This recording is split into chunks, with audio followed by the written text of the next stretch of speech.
A black woman defends a lone Hells Angel biker being harassed outside a diner, standing up to a group of attackers without hesitation. The next morning, she opens her front door to find over 50 motorcycles lined up on her street, engines roaring, and the leader steps forward with something in his hand. "You don't know what you did yesterday," he says, his voice trembling. What happens next makes her fall to her knees in complete shock, as neighbors rush outside and the entire neighborhood is left speechless. The faint hum of the ancient refrigerator was a constant companion to Eleanor Vance, a sound as familiar and comforting as the rhythmic creak of the floorboards beneath her worn slippers. At 65, with a lifetime of quiet resilience etched into the lines around her eyes, Eleanor moved through the small two-story house on Elmwood Lane with a practiced grace born of necessity.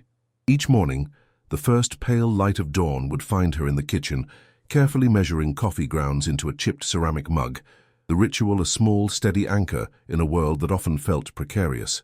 Every spare penny, every salvaged coin, whether from the depths of an old coat pocket or unearthed from the sofa cushions, found its way into a tarnished ceramic piggy bank tucked away in the back of her kitchen cabinet, her humble, rainy day fund, a testament to a future she hoped to secure, however modestly. It was a tangible symbol of her vigilant hope, a small buffer against the unpredictable tides of life. Her days were a tapestry woven with threads of devoted care for her 88-year-old mother, Beatrice, whose memory, though occasionally clouded, still shone with a gentle, unwavering light. Beatrice often sat by the window, a soft shawl draped over her shoulders, watching the leaves flutter down Elmwood Lane, her presence a quiet comfort to Eleanor. Their conversations were often simple, punctuated by long, companionable silences, but each shared glance, each gentle touch of hands, spoke volumes of a profound, enduring love. Their fixed income, stretched thin across rising costs, was a tightrope Eleanor walked daily, balancing needs against an ever-dwindling reserve, but she did so with a quiet dignity, finding solace in the simple, selfless act of providing. The house itself, a relic of better times, bore the scars of countless seasons: peeling paint, a sagging porch that leaned a little more each year, and a roof that whispered of coming storms with every gust of wind. Yet, within its time-worn walls, a profound love endured, a silent promise between mother and daughter, a sanctuary against the world's harsh edges. One blustery afternoon, the kind that promised an early dusk and sent a chill sigh through the old house, Eleanor found herself at Pete's Pit Stop, a local gas station and convenience store that served as a small hub for the neighborhood.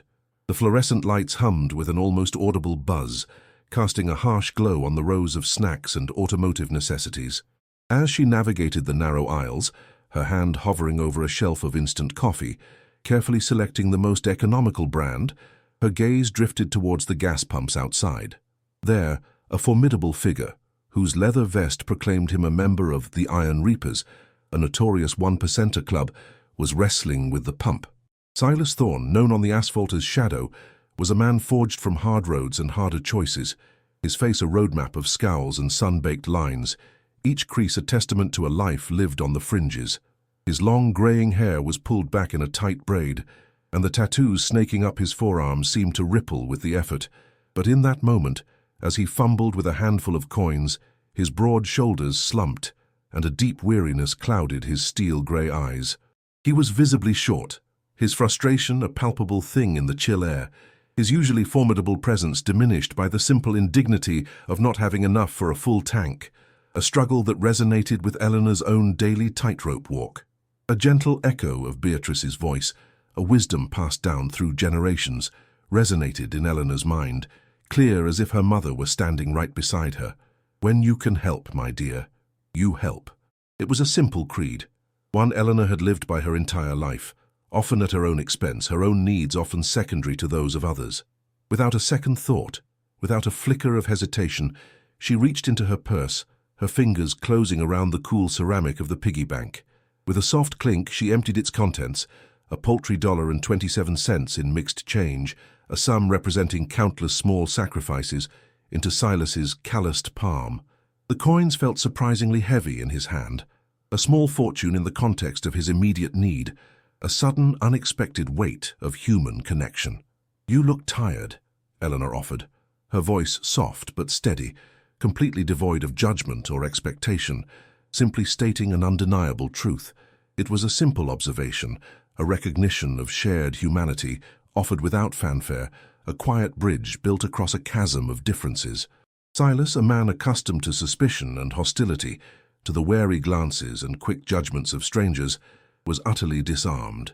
The unexpected kindness, the quiet empathy in Eleanor's eyes, a warmth he hadn't encountered in years, pierced through the hardened shell he had meticulously constructed over decades. It wasn't the small sum, though it was enough to top off his tank and get him down the road, but the profound gesture behind it, the unsolicited compassion from a stranger who clearly had little herself, that resonated deep within him, stirring something long dormant. The encounter stayed with him, a warm ember in the cold expanse of his solitary journey, a tiny flicker of light in his often dark world. Later that night, in a secluded diner miles down the highway, the scent of stale coffee and frying grease hanging heavy in the air, he pulled out his phone, his thumb hovering over a contact he hadn't called in years. He typed out a message, raw and heartfelt, to the former president of the Road Brethren, his old club, recounting the extraordinary generosity of a quiet woman on Elmwood Lane. It was more than a story.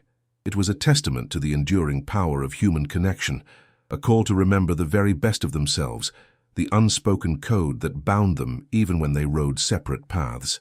The message, brief but potent, ignited a spark that quickly spread like wildfire through the ranks of the Road Brethren. From sun-baked desert towns where the heat shimmered above the asphalt, to the misty coasts where the ocean wind carried the tang of salt, hundreds of riders, bound by a code of unwavering loyalty, one rider down, all riders rise, felt the familiar pull of brotherhood and honor. They remembered the times they had been helped, the debts of kindness that had been paid forward in dusty towns and desolate stretches of highway, and the unspoken promise to always stand by those who needed it, no matter the circumstance. The story of Eleanor Vance, a woman who had offered what little she had without question, became a rallying cry, a quiet legend whispered from one rider to the next. Within hours, the open roads, usually filled with the solitary rumble of individual journeys, hummed with the growl of dozens, then hundreds, of engines as a diverse convoy of bikers, a collective force of quiet gratitude, began their journey towards Elmwood Lane, prepared to repay a debt of kindness in a way Eleanor could never have imagined, their purpose clearer than any map. The next morning, as the first rays of dawn painted the sky in hues of soft rose and gold, transforming the sleepy neighborhood, Silas Thorne reappeared on Elmwood Lane. He wasn't on his thunderous motorcycle this time, but in a modest, slightly dented pickup truck, its bed laden with bags of groceries, fresh produce, pantry staples, and a few small luxuries Eleanor would never have bought for herself. He carried them into Eleanor's kitchen, a silent sentinel of gratitude, his presence a quiet, reassuring force. Moments later, the quiet street was shattered by the distant, then rapidly approaching roar of dozens, then hundreds, of motorcycles. The convoy, a kaleidoscope of chrome glinting in the morning sun and worn leather jackets bearing the insignia of various clubs, rumbled to a halt along the curb, transforming the sleepy neighborhood into a vibrant tableau of unexpected activity. What followed was a whirlwind of orchestrated generosity, envelopes filled with crisp bills, gift cards for every grocery store imaginable, and utility bills, mysteriously paid in full, were gently placed into Eleanor's trembling hands, her eyes wide with disbelief and gratitude. But the true transformation began outside. Skilled hands, once accustomed to wrenching engines and patching tires, now wielded hammers and paintbrushes with surprising finesse. The sagging porch was shored up with new lumber, the peeling paint meticulously scraped and reapplied in a fresh, cheerful hue, the leaky roof patched with practiced efficiency, each nail hammered with purpose. Neighbors, drawn by the unusual spectacle, watched in stunned silence as the dilapidated house on Elmwood Lane began to shed its years, reborn under the diligent hands of the unexpected benefactors. The sheer scale of the operation, the sudden influx of leather-clad figures, and the unmistakable rumble of their machines inevitably drew attention far beyond the quiet street. Soon, local patrol cars idled at the street's edge, their lights silently flashing, casting an almost surreal glow, and a news van, its satellite dish extended like a curious antenna, pulled up to the curb. A young reporter, microphone in hand, her perfectly coiffed blonde hair a stark contrast to the dust and grime of the street, moved through the scene with an almost predatory efficiency. Her voice, sharp and rapid-fire, attempted to sensationalize the story, framing the bikers as a potential threat, weaving a narrative of danger and disruption. She spoke of unidentified motorcycle clubs and unrest in a quiet suburban neighborhood, her eyes darting for any sign of aggression, any confirmation of the preconceived notions that often accompanied the sight of so many leather-clad figures. The camera operator, equally eager, zoomed in on the patches, the tattoos, the stern faces, ready to capture the expected drama. Eleanor, clutching a gift card for a local supermarket, felt a familiar tremor of anxiety, a fear that this unexpected miracle might be misconstrued, tarnished by the outside world's judgment. But before her narrative could take root, before the seed of fear could truly blossom, Silas Thorne stepped forward, his imposing figure commanding immediate attention. He moved with a quiet authority, his steel-grey eyes, usually shadowed by weariness, now held a steady, unwavering resolve. He positioned himself directly in front of the news camera, his broad shoulders momentarily eclipsing the bustling activity behind him. His voice, though deep and resonant, carried an unexpected calm, a grounded sincerity that cut through the reporter's frantic pronouncements. He addressed the camera, and by extension the unseen audience beyond, challenging the easy narrative of fear and suspicion. "This isn't about trouble," Silas stated, his gaze unwavering, meeting the lens with an intensity that demanded attention. The reporter, momentarily disarmed by his directness and the unexpected lack of hostility, lowered her microphone slightly, her practiced smile faltering. "This is about a woman who saw someone in need and didn't hesitate. A woman who gave what little she had, without question, without expectation, to a complete stranger." His voice softened, a subtle shift that conveyed a profound respect. "She showed us what it means to be truly generous, what it means to be human. And we," he gestured broadly with a calloused hand towards the hundreds of bikers still diligently working on the house, "we're just here to honor that, to pay it forward, to remember that sometimes the smallest acts of kindness create the biggest ripples." His words hung in the crisp morning air, a powerful testament to an unspoken code, shifting the focus from apprehension to the profound act of kindness that had brought them all together. The reporter, for a moment, seemed genuinely taken aback, her sensationalist script crumbling under the weight of his simple, heartfelt truth. The camera operator, too, seemed to hesitate, slowly panning away from the grim faces to capture the meticulous work being done on the house. The fresh paint, the newly secured porch, the quiet dedication in every movement. As the sun began its slow descent, painting the western sky in hues of fiery orange and soft violet, casting long dancing shadows across the freshly painted house, the relentless hum of activity gradually tapered off. The work, executed with a precision born of years spent tinkering, fixing and building, was complete. The dilapidated house on Elmwood Lane, once a silent testament to fading memories and quiet struggles, now stood proud and refreshed, a vibrant beacon of renewed hope. The sagging porch was sturdy, painted a cheerful cream, the peeling paint meticulously scraped and reapplied in a soft, welcoming blue.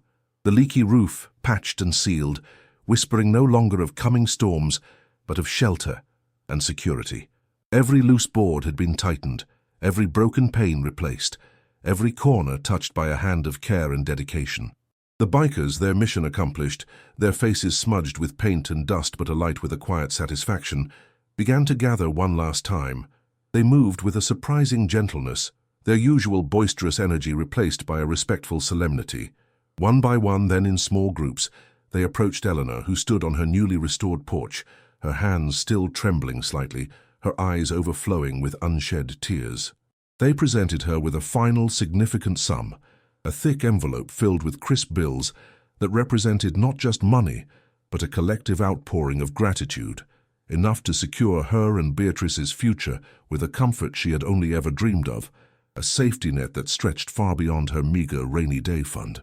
Alongside the money, they offered small personal tokens, a finely carved wooden bird, smoothed by countless hours of handling, a polished riverstone, cool and heavy in her palm, a worn leather bookmark, each imbued with a silent message of respect, a tangible piece of their own rugged hearts.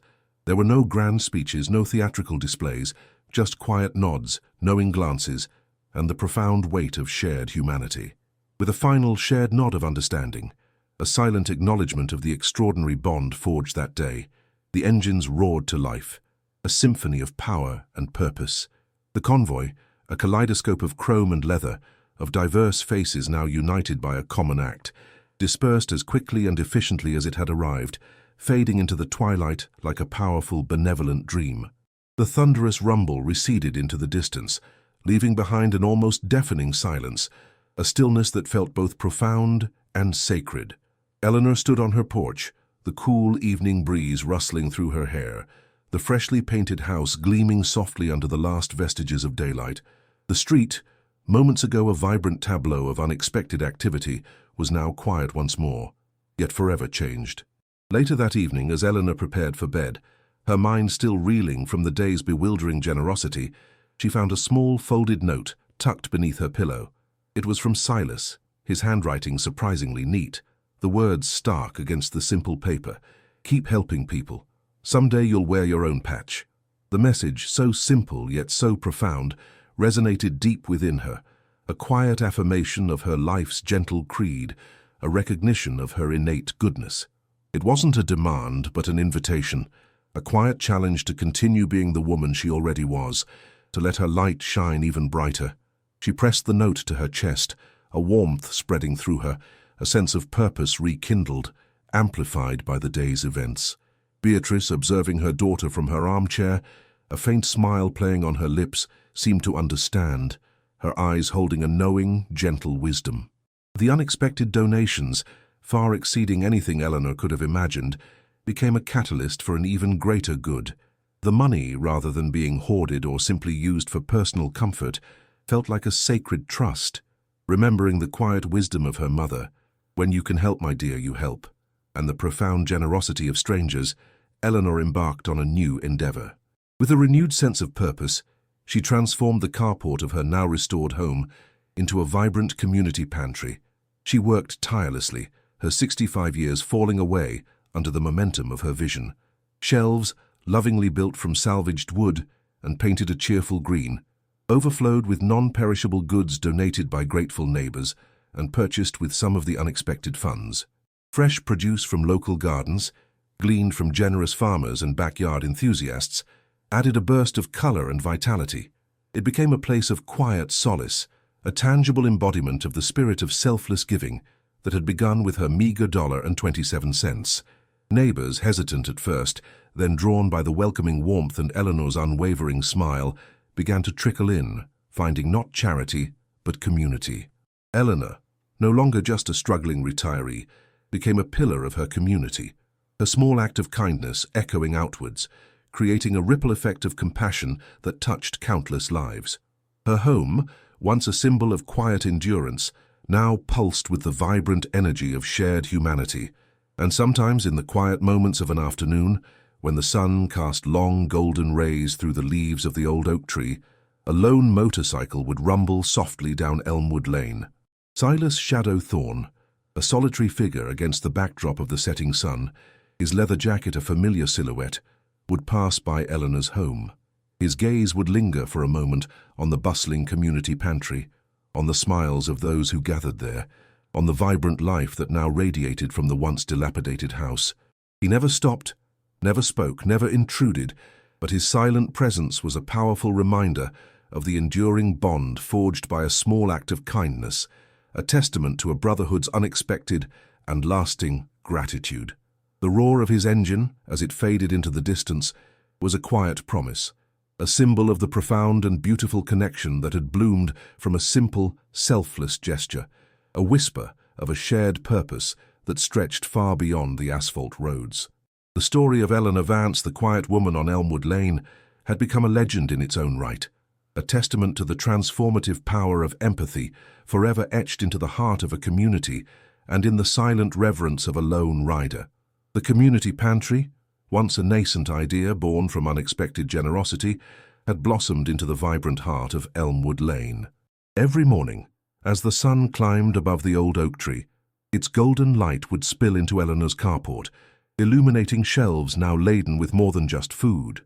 Neighbors, initially hesitant, now arrived with contributions of their own: jars of homemade jam, bags of garden-fresh tomatoes, even carefully mended clothes and children's books. The air hummed with soft chatter, the rustle of paper bags, and the quiet clinking of cans being organized. Eleanor, moving with a renewed purpose, greeted each person with a warmth that radiated from her very core, her eyes twinkling with a satisfaction deeper than she had ever known. She had become a quiet architect of connection, weaving together disparate lives with threads of shared need and communal support. The pantry wasn't merely a place for sustenance, it was a testament to the enduring power of human kindness, a living echo of Beatrice's simple, profound wisdom. When you can help, my dear, you help. Yet even amidst this blossoming joy, a subtle weariness began to creep into Eleanor's bones. The days, once a rhythm of quiet care for Beatrice, now stretched longer, filled with the demands of sourcing donations, organizing volunteers, and simply being present for everyone who walked through her carport. Her 65 years, momentarily forgotten in the rush of her new purpose, began to assert themselves. The creak in her knees grew more pronounced, the gentle ache in her shoulders a constant companion by evening. She'd often find herself drifting off in her armchair, only to be roused by the gentle hum of the refrigerator, a sound that now seemed to underscore her fatigue rather than offer comfort. She dismissed it, attributing it to the gratifying exhaustion of meaningful work, but a faint, persistent worry flickered at the edges of her consciousness. Then, imperceptibly at first, Beatrice began to recede. Her memory, once a flickering flame, now seemed to gutter more frequently, the periods of lucidity growing shorter, more precious. There were days when she wouldn't recognize Eleanor for a fleeting, terrifying moment, her eyes clouded with an unfamiliar confusion that pierced Eleanor's heart with a cold dread. She would call for her own mother, a name from a distant past, her voice thin and reedy. Eleanor would gently redirect her own voice unwavering, masking the tremor of fear that now resided just beneath her skin. The simple act of preparing meals became a delicate dance of patience and reassurance, each spoonful a silent prayer that Beatrice would remember the taste, the person, the moment. The quiet dignity with which Eleanor had always cared for her mother now required an even deeper well of resilience, a constant drawing from a reserve that felt increasingly finite. The house, once a haven of shared love, began to feel like a fragile vessel, buffeted by the relentless tides of time and memory. One crisp autumn afternoon, a sleek, unmarked sedan, incongruous against the backdrop of Elmwood Lane's modest homes, pulled up to Eleanor's curb.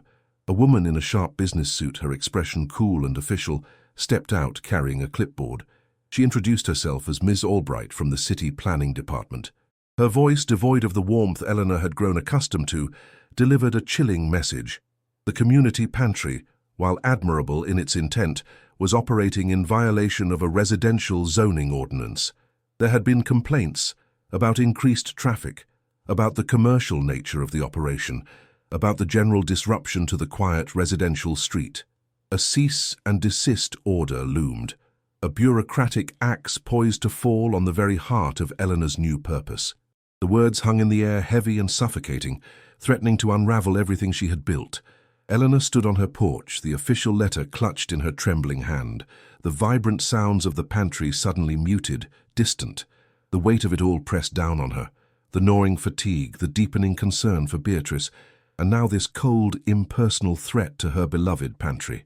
A profound sense of isolation washed over her. She was a woman of quiet strength, accustomed to facing life's challenges with humble resilience, but this felt different.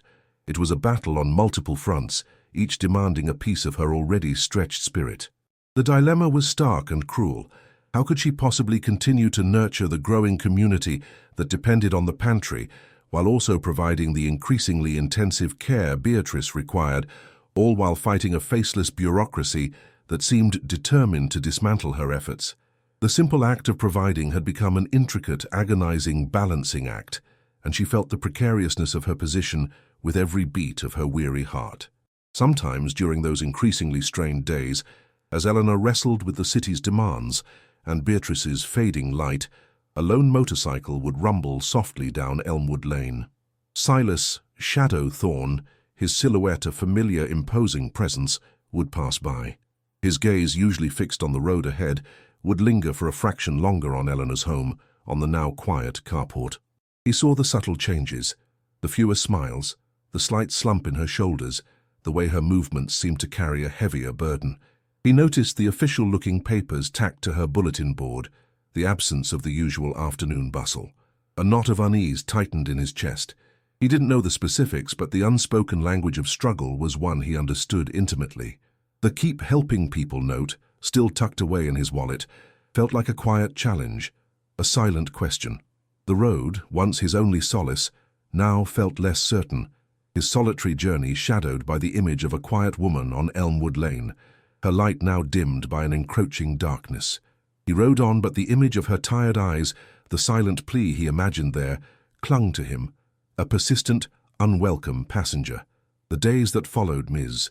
Albright's visit settled over Elmwood Lane like a shroud, heavy and suffocating.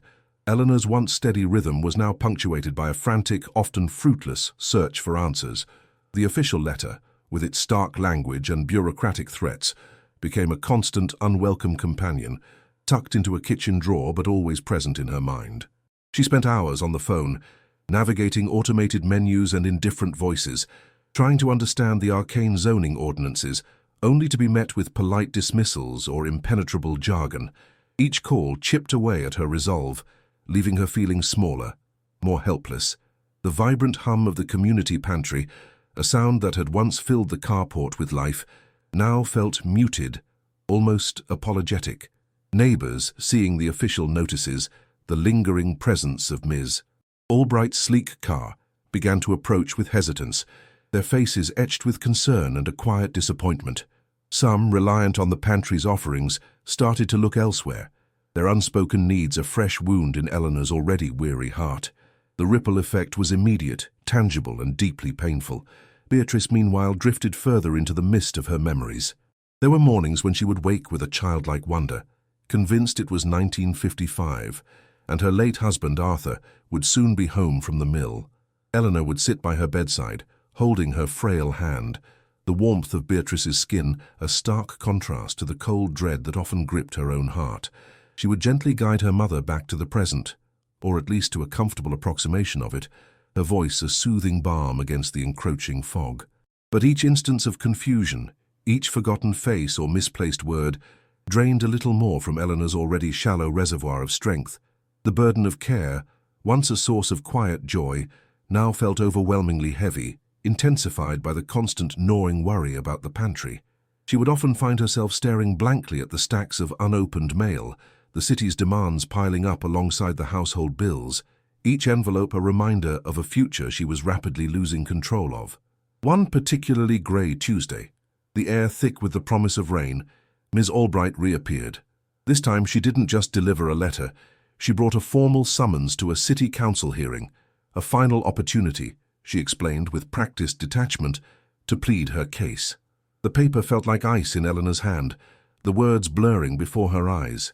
The hearing was set for 2 weeks hence, a cruelly short deadline to prepare for a fight she felt utterly ill-equipped to wage. Ms. Albright's eyes, cool and unyielding, scanned the quiet carport, now largely empty save for a few forlorn shelves. "It's a shame, Mrs. Vance," she said, her voice betraying not an ounce of genuine regret. "But rules are rules. We have to consider the integrity of the neighborhood." As the sedan pulled away, Eleanor felt a wave of nausea. The integrity of the neighborhood, she thought bitterly, seemed to mean very little compared to the integrity of a full stomach, or the quiet dignity of a community helping its own. The solitude of her struggle pressed in on her, a suffocating weight. She had always prided herself on her resilience, her ability to make do, to find a way. But now, standing amidst the fading echoes of her good intentions, she felt a profound, aching despair.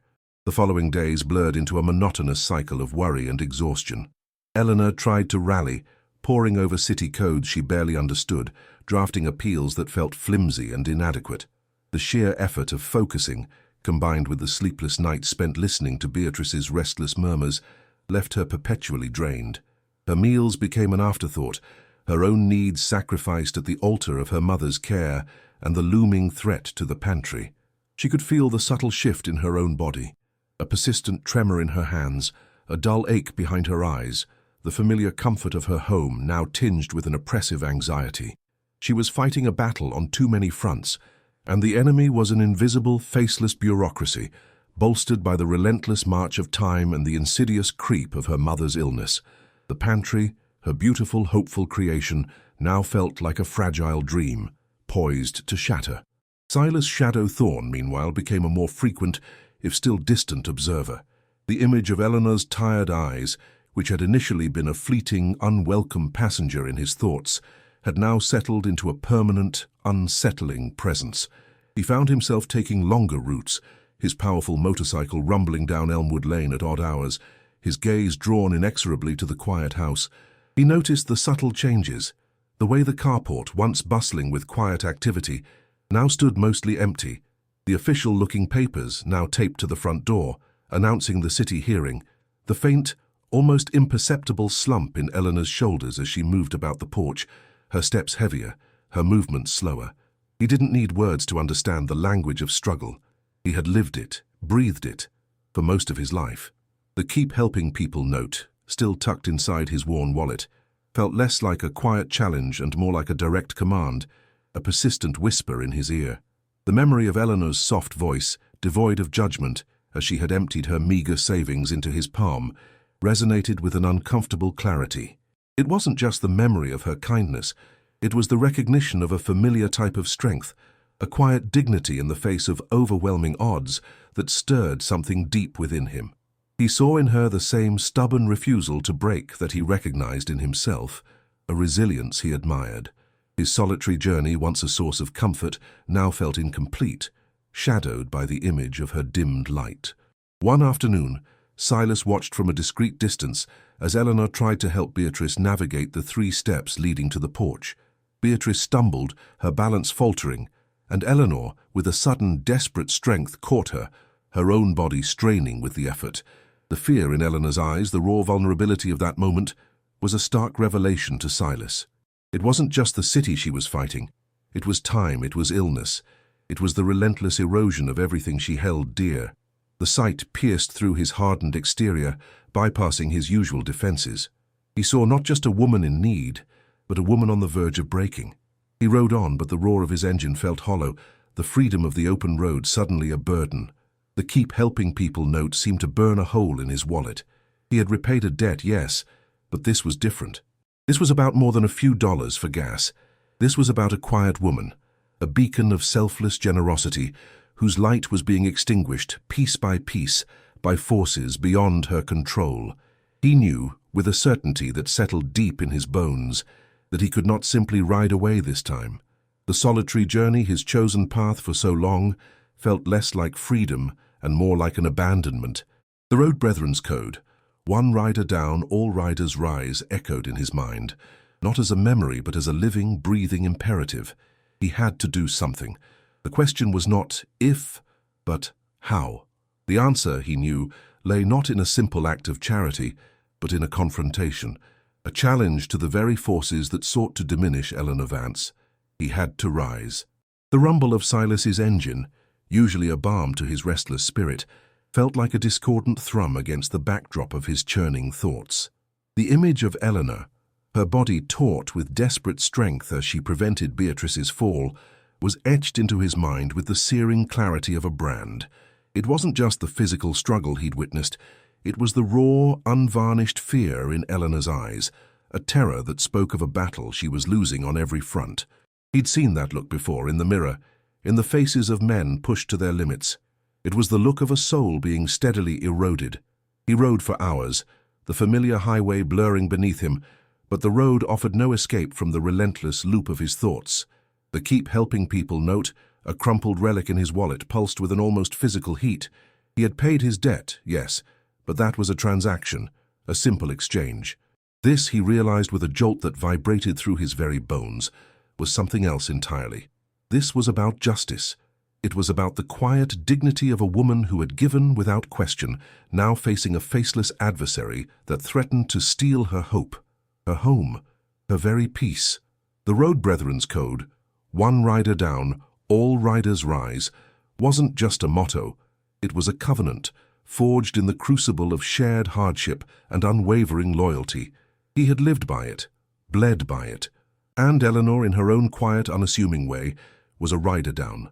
Not on the asphalt, but in the desolate landscape of bureaucracy and illness. Her fight was theirs, even if she didn't know it yet. The question of how gnawed at him, not with uncertainty, but with a fierce, calculating resolve. He wasn't one for half measures. If he was going to rise, he would rise with the full, unyielding force of his brotherhood. He pulled off the interstate near a small, forgotten truck stop outside of Topeka, the air thick with the smell of diesel and stale coffee. Inside, at a chipped Formica counter, he ordered a black coffee, the bitter warmth doing little to thaw the ice forming around his resolve. He pulled out his phone, the worn device feeling heavy in his hand. His thumb hovered over a contact labeled Griffin Prez. Griffin, the current president of the Road Brethren, was a man of few words but profound action, a strategist cloaked in leather. Silas typed out a message, concise and urgent, outlining the situation with Eleanor Vance, the city ordinance, and the looming threat to her community pantry. He didn't ask for help. He laid out the facts, trusting in the code, in the silent understanding that bound them. Then, he went deeper into his contacts, reaching out to others. Rattler, a grizzled veteran known for his legal acumen despite his gruff exterior, and Whisper, a former investigative journalist who now rode with a sister club, the Iron Maidens, but whose network of information was legendary. He knew this wasn't just about a show of force. It was about dismantling a system piece by painstaking piece. He needed intelligence, leverage, and a strategy that went beyond the roar of engines. This was a different kind of war, fought with documents and ordinances, not fists and chains. As Silas orchestrated his quiet campaign, Eleanor's world continued its slow, agonizing unraveling. The official notices taped to her door seemed to multiply, each one a fresh stab of anxiety. The city hearing was set for next Tuesday, a date that loomed like a guillotine. She spent hours poring over the fine print, her eyes blurring with exhaustion, the legal jargon a dense, impenetrable wall. She tried calling the city planning department again, her voice thin and reedy as she pleaded her case, but she was met with polite indifference, a bureaucratic stone wall that absorbed her pleas without echo. The pantry, once a bustling hub of hope and connection, now stood mostly empty, a stark monument to her failing efforts. The few neighbors who still came by offered hushed condolences, their own helplessness mirroring her own. Beatrice, sensing the shift in Eleanor's demeanor, grew more agitated. Her memory, already a fragile thing, seemed to fray further under the weight of Eleanor's unspoken despair. She would often wander, calling out for Eleanor, her voice a plaintive cry that tore at Eleanor's heart. The physical toll was immense. Eleanor's hands trembled constantly, a nervous tic that had become a permanent fixture. Sleep was a luxury she couldn't afford. Her nights spent wrestling with worry, listening to Beatrice's restless sighs and the persistent creak of the old house, which now sounded less like a companion and more like a lament. She felt herself shrinking, her spirit dimming, the quiet resilience she had always relied upon slowly giving way to a profound, bone-deep weariness. The weight of her mother's care, the impending loss of the pantry, the crushing loneliness of her fight, it was all too much. She was adrift, a small boat battered by an unforgiving storm. Meanwhile, across state lines, Silas's messages were igniting a silent fire. Griffin, reading Silas's stark account, felt a familiar surge of righteous anger. The code wasn't just for their own, it was for the innocent, for those targeted by injustice. He immediately began making calls, his voice low and gravelly, disseminating Silas's intelligence, galvanizing the network. The word spread like wildfire through the hidden channels of the biker world. Eleanor Vance, Elmwood Lane, City Council, one rider down. Rattler, holed up in his cluttered garage in Phoenix, a veritable library of legal texts surrounding him, began meticulously dissecting the city ordinance. His fingers, usually stained with grease, now flew across a keyboard, cross-referencing statutes, digging for loopholes, for any crack in the bureaucratic armor that could be exploited. Whisper, from her secluded cabin in the redwood forests, tapped into her old contacts, seeking information on the city council members, their motivations, their vulnerabilities. She knew that every system had its pressure points, and she intended to find them. The Road Brethren weren't just a collection of individuals. They were a finely tuned machine, each member a specialized part, capable of operating with precision and devastating efficiency when called upon. This wasn't about violence or intimidation in the crude sense. It was about an overwhelming display of organized strategic support, a collective will focused on a single point. Silas didn't want a brawl. He wanted a victory, a clear statement that kindness once given was never forgotten, and that true community extended far beyond property lines. Days bled into each other, each one bringing Eleanor closer to the inevitable hearing, and Silas closer to his plan's execution. Eleanor, in her quiet despair, continued to tend to Beatrice, her love a fragile anchor in a world that felt increasingly hostile. She tried to prepare a small speech for the hearing, her words feeling hollow and inadequate even to her own ears. She rehearsed them in the empty living room, the silence amplifying her fear. She knew deep down that she was just one voice against a chorus of indifference, a single flickering candle against a gale. Silas, however, saw not a candle, but a beacon. He spent hours on the phone, his voice a low rumble, coordinating, strategizing, ensuring every detail was accounted for. He wasn't just mobilizing bikers, he was mobilizing a movement. He arranged for local lawyers sympathetic to their cause and vetted by Rattler to attend the hearing, ready to provide pro bono assistance. He instructed Whisper to compile dossiers on key city officials, to understand their public personas versus their private interests. He even reached out to a few local media contacts, not to sensationalize, but to ensure that the narrative of community support, not biker menace, would be the dominant one. The tension mounted, a palpable hum in the air around Elmwood Lane. Though Eleanor remained oblivious to the gathering storm of support, she noticed only the increasing frequency of official vehicles, the occasional curious glance from neighbors, and the growing ache in her own heart. She felt like a character in a play, moving through her final, desperate scenes with no hope of a reprieve. The pantry, her beautiful, hopeful creation, now stood as a stark symbol of her impending defeat. She found herself staring at the faded photos of her younger self, of Beatrice vibrant and laughing, wondering where that joy had gone, if it would ever return. The city council meeting was scheduled for a Tuesday evening. Eleanor received the official summons, a stark white envelope that felt heavy with dread. She marked the date on her kitchen calendar, a red circle around the numbers that seemed to pulse with an ominous light. She spent the day before the hearing in a fog of anxiety, her movements mechanical. She made sure Beatrice was comfortable, humming a lullaby her mother had sung to her as a child, trying to project a calm she didn't feel. Her own dinner went untouched, her stomach a tight knot of nerves. The weight of the world, it seemed, had finally settled irrevocably on her shoulders, threatening to crush her. She felt utterly, profoundly alone. But in the pre-dawn hours of that Tuesday, miles away, the rumble began. The Tuesday dawned with a sky the color of old pewter, heavy and unyielding. Eleanor Vance moved through her familiar morning rituals like a ghost, each step a reluctant shuffle towards the inevitable. The aroma of instant coffee, usually a small comfort, tasted like ash on her tongue. Beatrice, sensing the unspoken weight, watched her daughter with a quiet intensity. Her 88-year-old eyes, though often distant, now held a piercing clarity.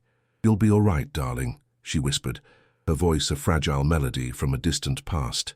Eleanor managed a weak smile, a mask she hoped was convincing. The red circle on the kitchen calendar seemed to burn, a beacon of her impending doom. The walk to the bus stop felt endless, each crack in the sidewalk a chasm, each gust of wind a personal affront. City Hall loomed in the distance, a formidable fortress of brick and stone, its architecture speaking of permanence and unyielding authority. Inside, the council chambers were a sterile tableau of polished wood and muted tones, the air thick with an oppressive silence. Fluorescent lights hummed, casting a pale, unforgiving glow on the rows of empty seats. Eleanor chose a chair near the back, hoping to blend into the shadows to become invisible. Her heart hammered against her ribs, a frantic bird trapped in a cage. She clutched her worn purse, her knuckles white, the crumpled official summons, a searing presence within. One by one, the city council members filed in, their faces a mixture of weary professionalism and detached indifference. Mayor Thompson, a man whose smile rarely reached his eyes, took his central seat, tapping his gavel with a crisp, echoing sound. The meeting began, a blur of bureaucratic jargon and procedural formalities that swam past Eleanor's ears. When the agenda turned to Property Ordnance Review, Case 247, Elmwood Lane, a cold dread seeped into her bones. A city attorney, a young woman with a sharp, unfeeling gaze, began to present the city's case, detailing the code violations, the public safety concerns, the unsuitability of the makeshift community pantry. Her words were precise, logical, and utterly devoid of compassion, painting Eleanor's beloved home and her selfless endeavor as a blight on the neighborhood, a drain on city resources. Eleanor felt herself shrinking, her voice, her entire being reduced to a problem to be solved, an inconvenience to be removed. Then a subtle tremor began. A low, distant rumble, barely perceptible at first, vibrated through the floorboards. It grew, a deep, resonant thrum that seemed to pulse through the very foundation of City Hall. Heads began to turn, a ripple of curiosity spreading through the few spectators present. The city attorney faltered, her perfectly rehearsed cadence momentarily disrupted. The rumble swelled into a powerful, undeniable roar, the unmistakable symphony of dozens, then hundreds of high-displacement engines. It wasn't just outside. It felt as if the very air inside the chamber was vibrating with an elemental force. The double doors at the back of the council chambers swung open, not with a dramatic flourish, but with a steady, determined push. Silas Thorne's shadow stood framed in the doorway, his leather vest and sun-baked face a stark contrast to the subdued decor. He wasn't alone.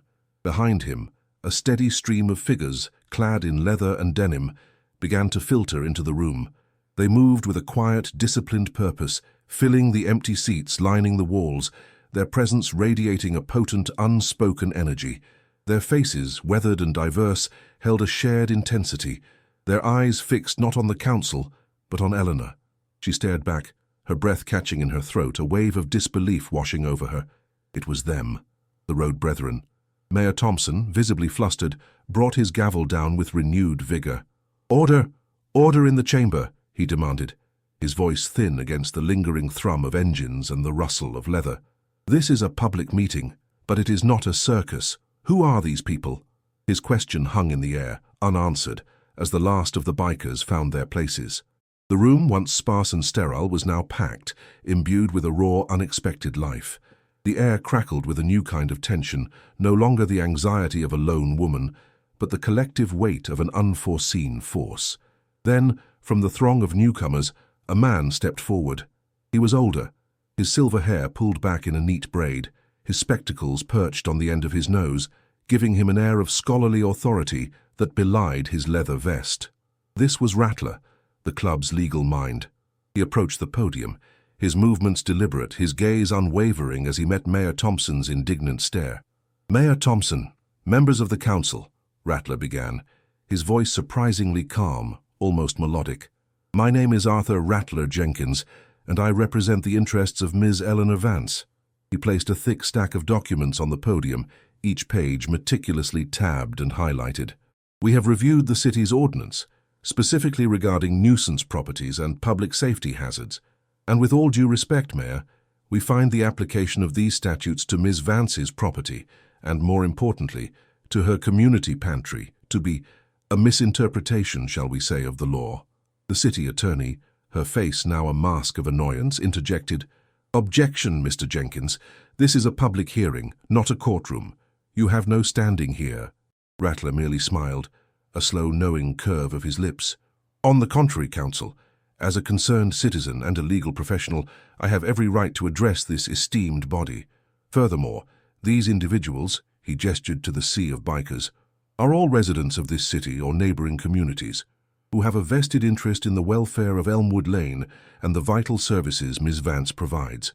A low murmur of agreement rippled through the biker contingent, a sound like distant thunder. Whisper, meanwhile, had quietly taken a seat in the front row, directly behind the city council. She wasn't speaking, but her presence was a subtle, potent force.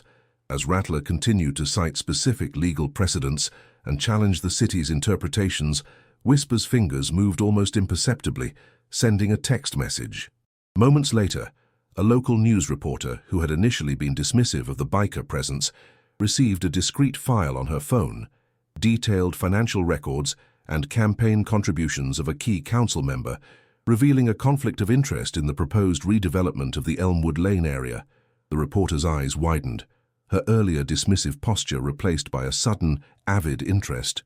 She began furiously typing on her laptop, her gaze darting between the council members and the growing tension in the room. The atmosphere in the council chambers had transformed from sterile bureaucracy to a simmering cauldron of defiance and unexpected power. Eleanor, still reeling from the shock of the bikers' arrival, felt a strange sensation bloom in her chest. It wasn't hope, not yet, but a stirring of something akin to wonder, a faint warmth against the cold grip of fear. She watched Rattler, his voice unwavering as he systematically dismantled the city's arguments, and she saw Silas, standing silently at the back, his steel-grey eyes meeting hers across the crowded room. In his gaze, she found not judgment, but a profound, unwavering solidarity. The world, which had seemed to shrink to the confines of her own despair, was suddenly expanding, filled with an unlooked-for alliance. The single flickering candle of her hope had found an unexpected powerful wind to fan its flame. The battle for Elmwood Lane, it was clear, had only just begun. The room, which had seemed to hold its breath since Rattler's initial address, exhaled in a collective, uneasy rustle. Rattler, unperturbed by the city attorney's sharp interjection, turned his attention back to the council, his posture radiating an unshakable calm. His voice, steady and measured, continued to dissect the city's claims with surgical precision. He spoke not merely of abstract legal statutes, but of the very real, tangible impact on human lives. He articulated the concept of property rights, not as a cold legal abstract, but as the sanctity of a home, a sanctuary built over decades, a lived reality for Eleanor and her 88-year-old mother, Beatrice. He then produced a series of large, meticulously printed photographs. These weren't blurry snapshots, they were vibrant, professional-quality images of the community pantry. Each photo was a silent, powerful refutation of the city's cold, bureaucratic language. One depicted a young mother, her face etched with relief, receiving a bag of fresh produce. Another showed children, their eyes wide with wonder, selecting books from a small, donated library corner. An elderly couple, their hands clasped, shared a quiet laugh over coffee in a small seating area. Each image captured not a public safety hazard or a nuisance, but a vibrant hub of human connection, a testament to the profound spirit of local aid. Rattler laid them out on the podium, one by one, allowing their silent testimony to permeate the room. He cited numerous legal precedents, meticulously detailing cases where similar grassroots community initiatives had not only been protected, but actively supported against municipal overreach. His arguments were not just legally sound, they were imbued with a quiet moral authority that began to chip away at the council's carefully constructed composure. Mayor Thompson, his face growing redder by the minute, tapped his gavel with increasing urgency, a percussive yet ultimately futile attempt to regain control of a narrative rapidly slipping from his grasp. The city attorney, initially dismissive and confident, now furiously scribbled notes, her brow furrowed in concentration, occasionally leaning over to whisper urgently to the mayor, her words lost in the low hum of the air conditioning and the growing murmurs from the public gallery. Eleanor watched, a profound lump forming in her throat that felt like both sorrow and a burgeoning pride. Each word Rattler spoke was a defense of her life, her choices, the very essence of her existence. The gnawing fear that had been a cold, heavy knot in her stomach began to loosen its grip, replaced by a slow-burning indignation. How could they call her home, the place where Beatrice had raised her, a nuisance? How could they dismiss the pantry, a place born of love and necessity, a beacon of hope for so many, as a hazard? She swept her gaze across the faces of the council members. Some looked bored, their expressions carefully neutral. Others appeared annoyed, clearly wishing this contentious meeting would simply end. But a significant few, the ones whispered texts might have targeted, shifted uncomfortably in their seats, their eyes darting nervously, pointedly avoiding the direct gaze of the growing number of reporters, now filling the back of the room. The young reporter, her laptop screen glowing with the intensity of her rapid typing, had shed her earlier skepticism entirely. The gleam of a major story breaking open now shone in her avid eyes. Silas, a silent sentinel at the very back of the chamber, His imposing frame, a stark silhouette against the muted light, caught Eleanor's eye again. This time, his steel-grey gaze held more than just solidarity. It held a question, a silent acknowledgement of the immense weight of the moment, and perhaps a quiet readiness for whatever might come next.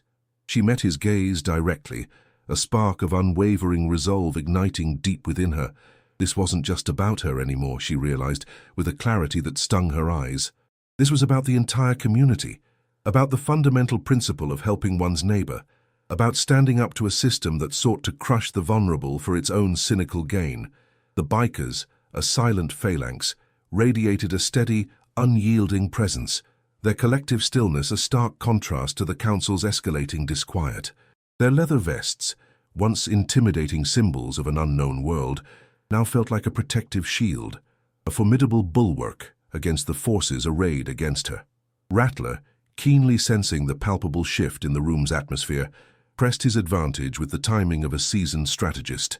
He pulled out a large laminated map of the Elmwood Lane area, unrolling it with a flourish that drew all eyes.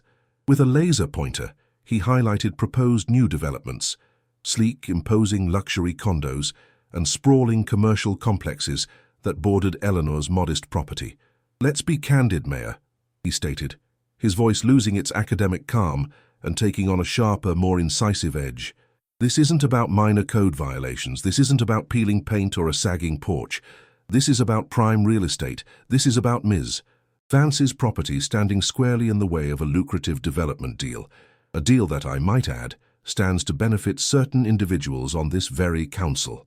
A collective gasp rippled through the public gallery, quickly followed by a low, unified murmur of agreement from the biker contingent, a sound like distant gathering thunder. The accusation, though technically unspoken in its full damning detail, hung heavy and undeniable in the suddenly charged air. Mayor Thompson slammed his gavel down, a sharp, angry crack that echoed through the room, momentarily silencing the murmurs. "Mr. Jenkins, you are out of order. You are making baseless accusations, entirely irrelevant to the matter at hand." His voice, though loud, wavered slightly, betraying the tremor of his rising panic. "Are they baseless, Mayor?" Rattler challenged, his eyes narrowed, unwavering as he held the mayor's gaze. "Or are they simply inconvenient truths? The public has a right to know the true motivations behind these sudden, aggressive actions against a law-abiding citizen and a vital community resource." He then turned, his body language commanding, to address the assembled media directly. "I urge you investigate the council's ties to the developers. Follow the money. You will find a clear and disturbing pattern of self-interest overriding the public good, a blatant disregard for the welfare of this community." The city attorney, her face pale with barely suppressed anger, shot to her feet. "This entire proceeding is a farce. These people are disrupting a public meeting, making wild claims based on rumor and innuendo." She gestured wildly, first at the stoic bikers, then at Rattler, her hand trembling slightly. "We move to dismiss this entire charade and proceed immediately with the scheduled vote on the Elmwood Lane redevelopment." Her voice was shrill, laced with desperation.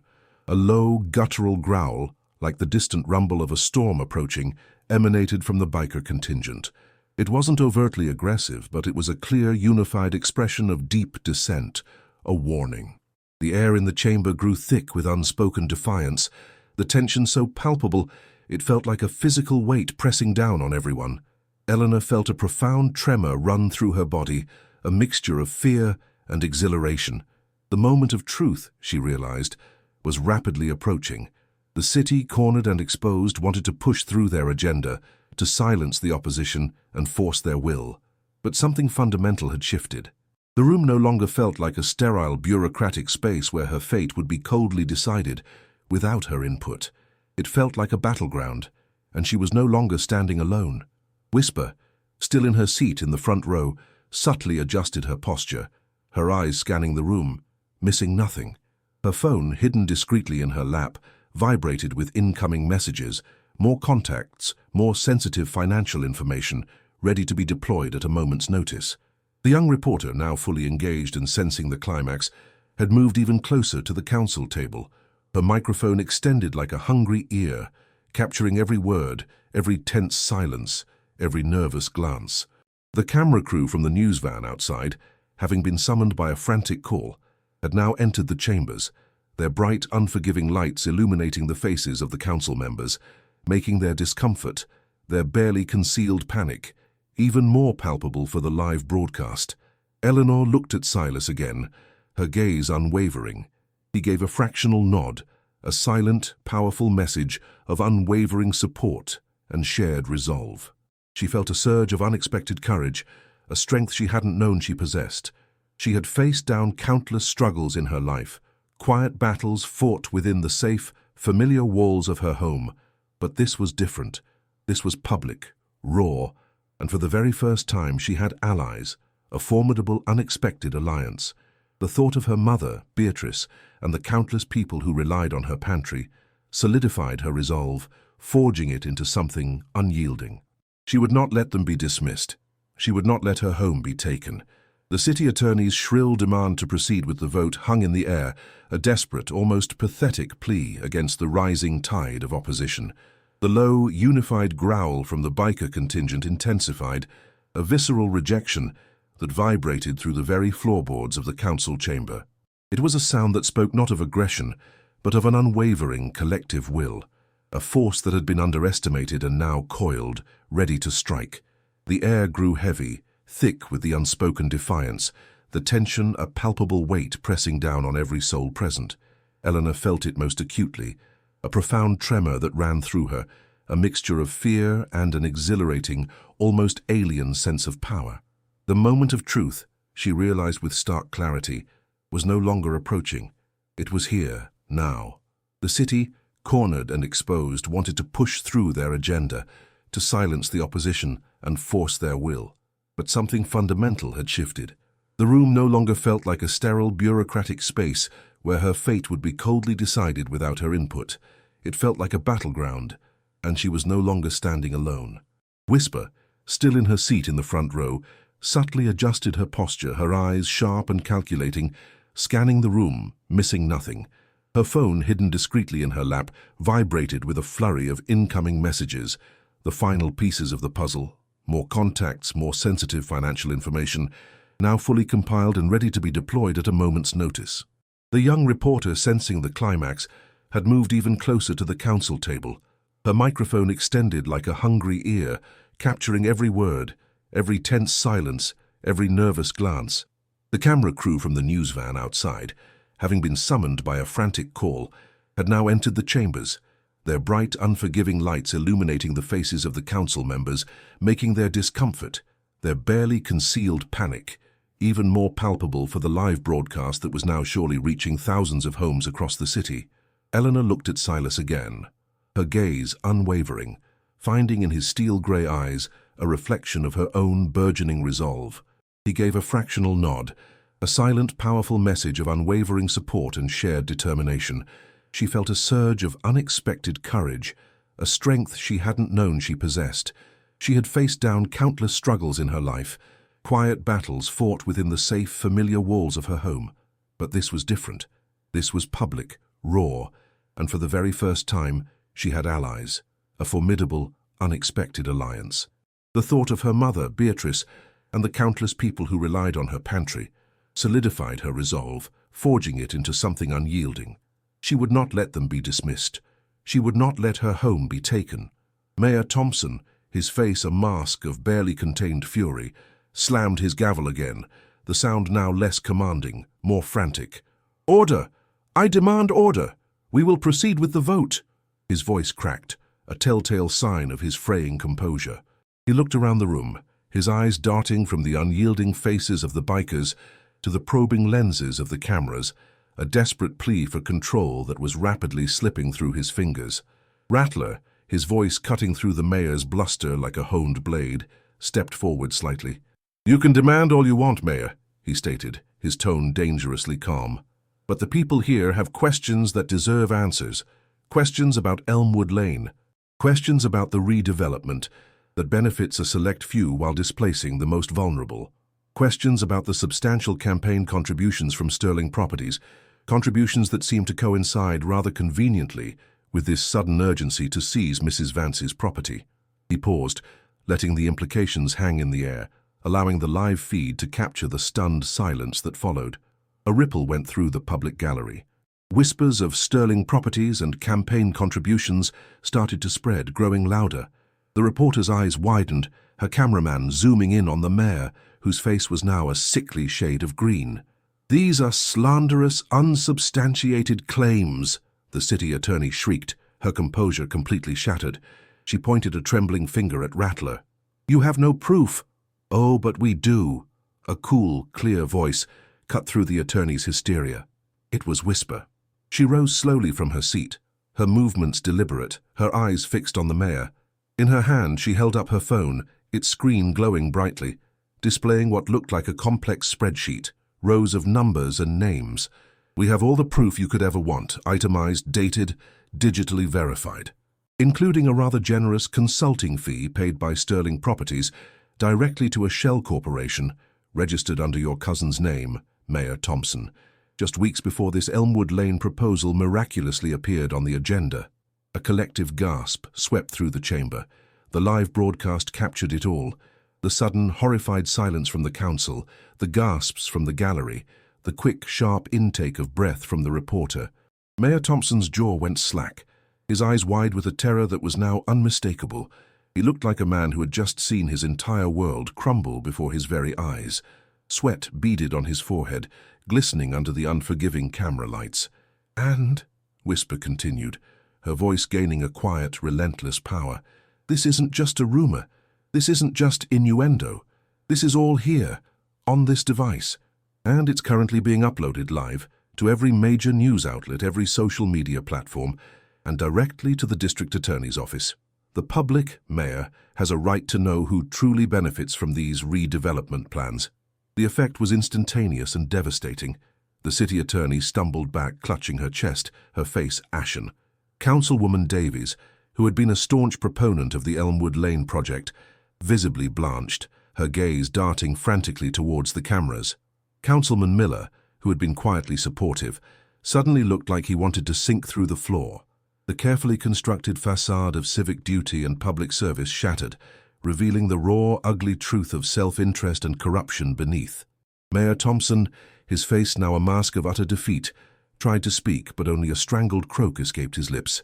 His hand, still clutching the gavel, trembled so violently he had to rest it on the table to keep it from falling. The power had drained from him, leaving him a hollow shell.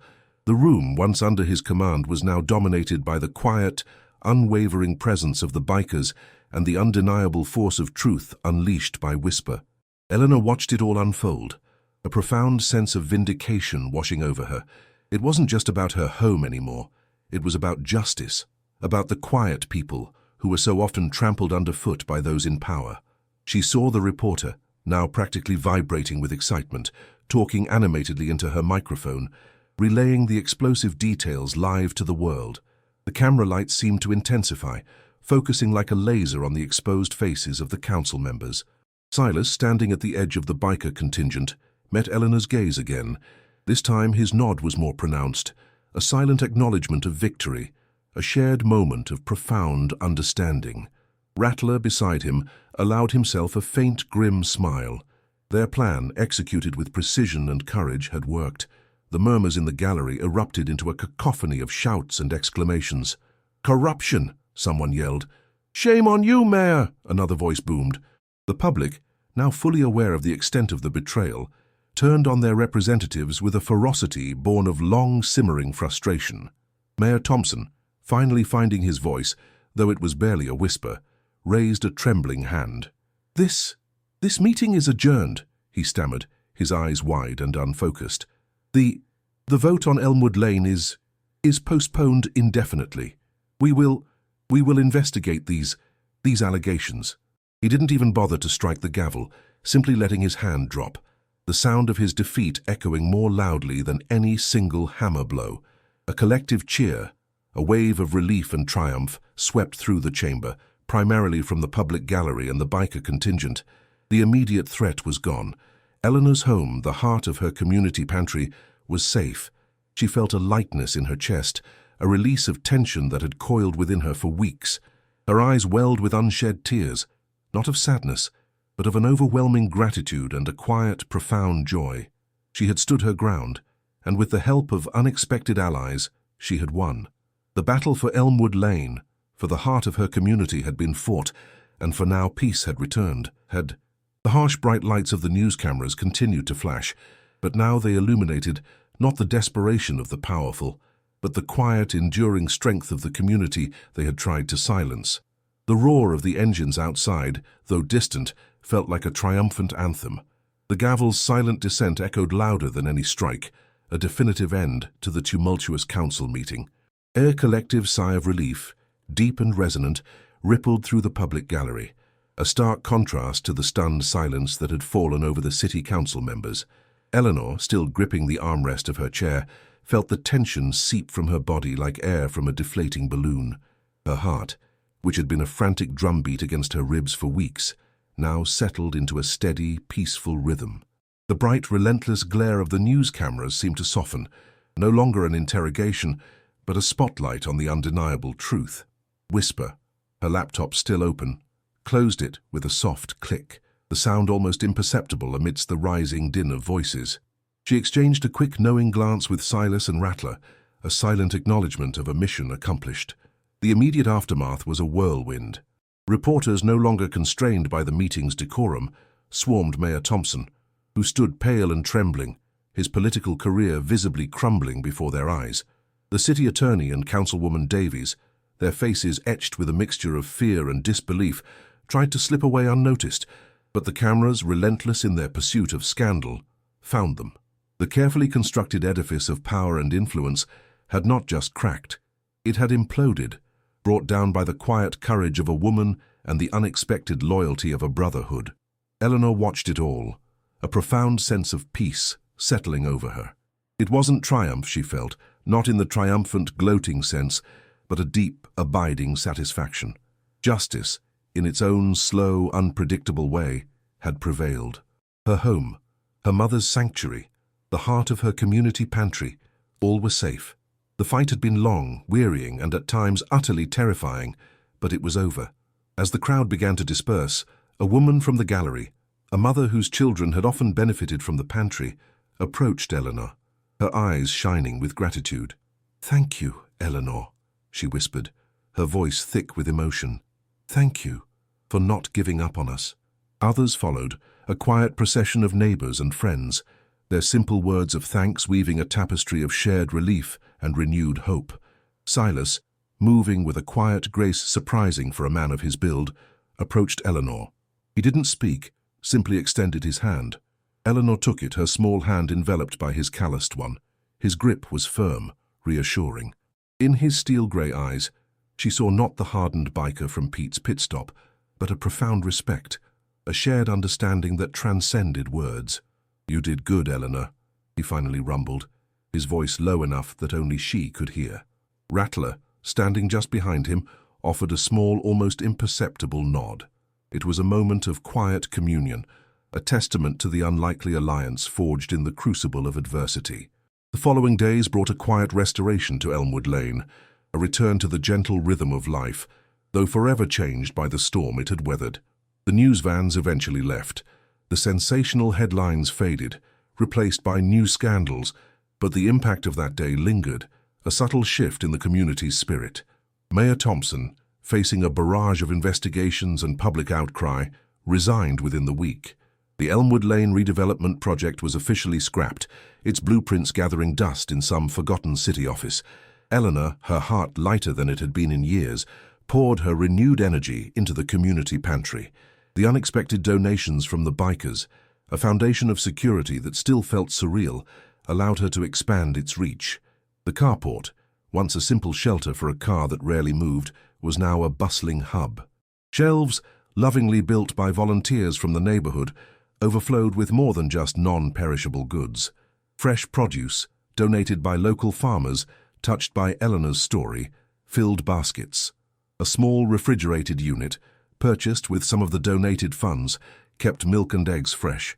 The pantry became a true lifeline, a place where neighbors not only found food, but also shared stories, offered support, and built connections. Beatrice, her memory a delicate dance between present and past, would often sit by the kitchen window, watching the comings and goings at the pantry. "It's a good thing you're doing, dear," she'd say, her voice soft, a gentle smile gracing her lips. "Helping people. It's the best work there is." Eleanor would nod, a warmth spreading through her chest. Her mother's simple wisdom, the creed she had lived by, had not only saved her home but had blossomed into something far greater, a vibrant testament to the power of a single, selfless act. Eleanor, no longer just a struggling retiree, became a quiet pillar of her community, a small act of kindness at Pete's pit stop echoing outwards, creating a ripple effect of compassion that touched countless lives.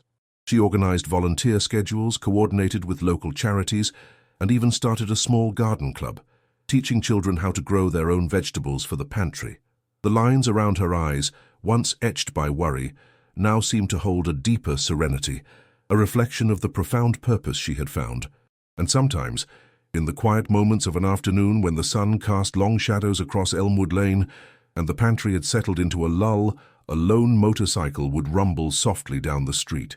Silas Shadow Thorne, a solitary figure against the backdrop of the setting sun, would pass by Eleanor's home. He never stopped, never spoke, never intruded on the vibrant life unfolding there. His gaze would linger for a moment on the bustling community pantry, on the children laughing as they helped stock shelves, on the neighbors exchanging warm greetings. His presence was a powerful, silent reminder of the enduring bond forged by a small act of kindness, a testament to a brotherhood's unexpected and lasting gratitude. The roar of his engine as it faded into the distance was a quiet promise, a symbol of the profound and beautiful connection that had bloomed from a simple, selfless gesture. Eleanor, standing on her freshly painted porch, would watch him go, a faint, knowing smile playing on her lips. She understood. She wore her patch, not of leather and chrome, but of unwavering kindness and enduring community spirit, a symbol far more powerful than any club could bestow.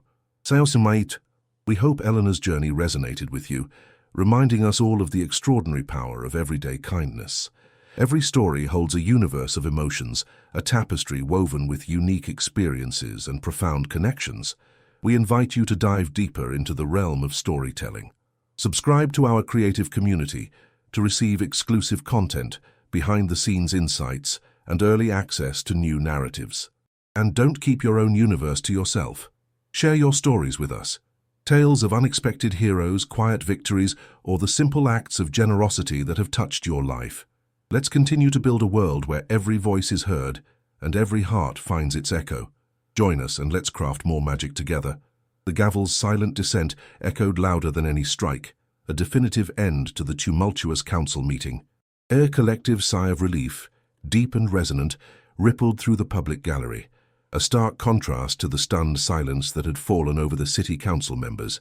Eleanor, still gripping the armrest of her chair, felt the tension seep from her body like air from a deflating balloon. Her heart, which had been a frantic drumbeat against her ribs for weeks, now settled into a steady, peaceful rhythm. The bright, relentless glare of the news cameras seemed to soften, no longer an interrogation, but a spotlight on the undeniable truth. Whisper, her laptop still open, closed it with a soft click, the sound almost imperceptible amidst the rising din of voices. She exchanged a quick, knowing glance with Silas and Rattler, a silent acknowledgement of a mission accomplished. The immediate aftermath was a whirlwind.